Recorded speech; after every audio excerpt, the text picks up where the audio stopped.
محسنات ولا حاجات وحشة بتتحط فيه ولا حاجات مضرة، أعمله ببيتي وبمكونات بسيطة ومكونات طبيعية من بيتي أحسن من أي حاجة،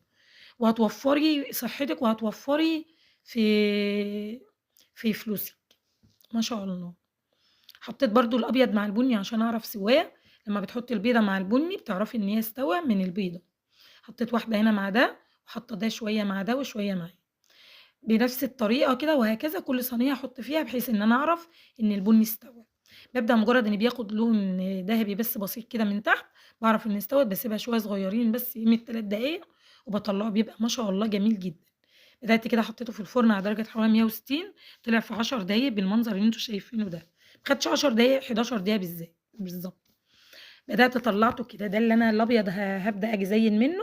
والبُني هاسيبه كده محتفظ بالبُني بتاعه شوكولاتة كده جميل، حابة تزيّنيه برضه بتزيّنيه أو واحدة وواحدة من دول، أو واحدة